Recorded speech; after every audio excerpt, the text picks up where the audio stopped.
Taking Obama's deep state down, you'll cheer. At the point when President Barack Hussein Obama took office, his greatest stress over turning into a president without one piece of involvement regarding genuine legislative issues and business was that he wasn't a good liar.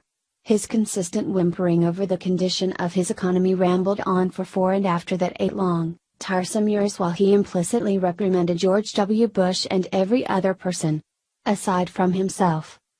At the point when President Donald Trump took office, his greatest stress over turning into a president without one piece of involvement regarding genuine legislative issues was that he couldn't comprehend what number of Obama supporters were inserted so profoundly into the bedrock of the administration that the deep state was more similar to a deep realm, with a pecking order of kings, queens, princes, princesses, dukes, barons, earls, and sheikhs with all their little underlings who answered to the following higher underling, and so on. Since the fact of the matter is known, and Obama's shadow government is going all out while he cuts loose everywhere throughout the planet undermining the Trump administration, the real president has chosen that nothing more will be tolerated and is building up another deal to get the apparently interminable stream of spies inside the deep state who are faithful just to the left and not to the American individuals. What is his deal? Catch the armed forces of spies with spies of his own. Via Daily Wire. National security blog, The Intercept, reports Tuesday that the White House is considering a proposal to draft a network of friendly spies within the federal government, in an effort to combat what they believe are seditious deep state employees, within the federal ranks, subverting the administration's agenda. According to the report, the proposal is for a wildly extensive spy network designed to report back on official intelligence gatherers, and provide a check on entrenched national security officials who have agendas of their own, counter to the president's. Pompeo can't trust the CIA bureaucracy, so we need to create this thing that reports just directly to him, a source told The Intercept.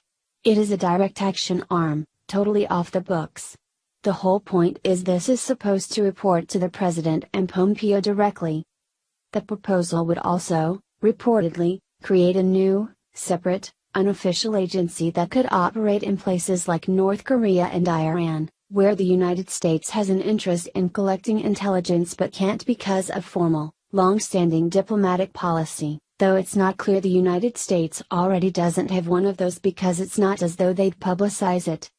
The White House has long sought a way to combat the influence of remaining Obama-era officials inside the massive government bureaucracy that is the Department of Justice.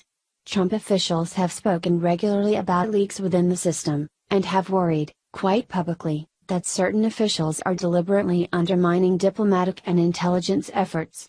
This week's revelation, that an FBI agent on special counsel Robert Mueller's team, and former FBI Director James Comey's before that, had to be removed from investigations over his anti-Trump sentiments, has probably done little to assuage the White House's fears. Several sources close to the report did cast some doubt on a Trump plan to wire the entire CIA and spy on the spies, saying that the president has entertained a number of proposals on how to neutralize deep state threats, and this was merely one of many. When the greater part of the spies is set up, the odds of leaks will lessen incredibly. The expectation is that Donald Trump will be given, starting now and into the foreseeable future, a similar graciousness of protection and the capacity to settle on choices for his own particular motivation as Obama God was appeared by his predecessor. Obviously, nobody will hold their breath. The issue that President Trump faces isn't so much that Obama needs to decide, however, more that Obama can't stand that another person is without any assistance obliterating his legacy while enhancing each quantifiable worth in the nation, also that Obama's conscience is greater than the chip on his shoulder for the United States. Also, that is stating a great deal. What do you think about this? Do not hesitate and write your thoughts in the comments section below. Thank you for reading.